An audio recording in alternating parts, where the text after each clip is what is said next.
As much as I'm dedicated to maintaining a healthy lifestyle, I've never been the kind of person who enjoys working out. As a result, I've almost always been sporadic with my workouts, treating them like a means to an end.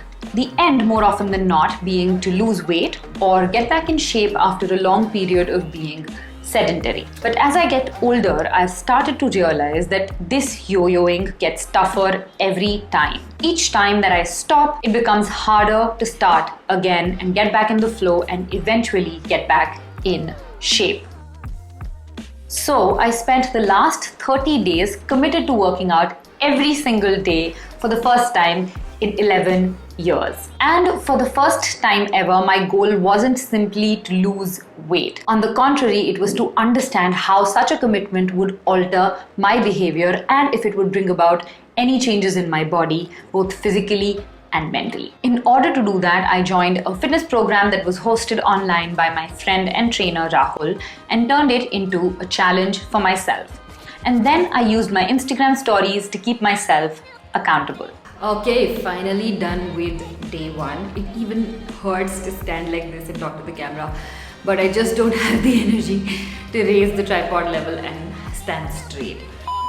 Now, most of us understand that physical activity is essential for healthy living, but very few of us understand the implications of actually being sedentary and not working out. So I thought, why don't we blow your minds a little bit? According to the World Health Organization, up to 5 million deaths a year could be averted simply if the global population was more active. The WHO also ranks lack of physical activity as the 4th highest risk factor for global mortality. Apart from this, study after study after study shows that physical activity is great for you, from increasing immunity and decreasing inflammation to reducing risk of cardiovascular diseases and even slowing down aging. Working out is quite literally considered to be the holy grail of health. It is even proven to help with severe mental health issues like dementia and depression. Then why is it that most of us resist working out? Why do we get complacent and lazy when it comes to making workout routines? Now, a lot of pop culture and pop media will have you believe that this is because of weak willpower. But in reality, the answer is a little bit more complicated than simply not having enough willpower. It actually lies in understanding how our bodies have evolved. According to Daniel Lieberman, a paleoanthropologist at Harvard University and the author of this book, humans have evolved to conserve as much energy as they can. Historically, energy was hard-earned because food was scarce, so we were programmed to conserve it. Simultaneously, we had to move great distances in order to find food and get that energy. Following the agricultural revolution, the search for food almost came to a halt and food became abundant. But our bodies continued to stay programmed in the older ways of spending and conserving energy. So now we have all of this surplus energy because we don't have to hunt and gather for food, but we don't have anywhere to spend this energy. So according to Lieberman, we have created a great contradiction in regards to our bodily needs. We don't need to move great distances to fetch food for our survival, but if we don't move our bodies at all, we will atrophy, which is just a fancy way of saying that we'll waste away and decay. Exercising is therefore a modern invention to overcome this very dilemma. It is a way for us to move our body in order to maintain muscle mass so that our muscles don't waste away, to ensure that there's optimal storage of fat and our bodies aren't storing fat like our ancestors, and to keep our organs healthy and happy. To think of what would happen if we didn't exercise, take the example of astronauts in space. Because there is little to zero use of muscles, within 2 weeks itself, muscles begin to weaken and deteriorate, and in this short span, astronauts can end up losing up to 20% muscle mass. This then means that in order to maintain our muscle mass and to keep other biological factors such as bone density, neural function, and organ functioning in check, we need to work out or at least move on a consistent basis. And consistency was actually one of my main goals while doing this 30-day challenge. I will admit that initially when I started working out, I was not aware of all of this research that I just spoke about in regards to working out.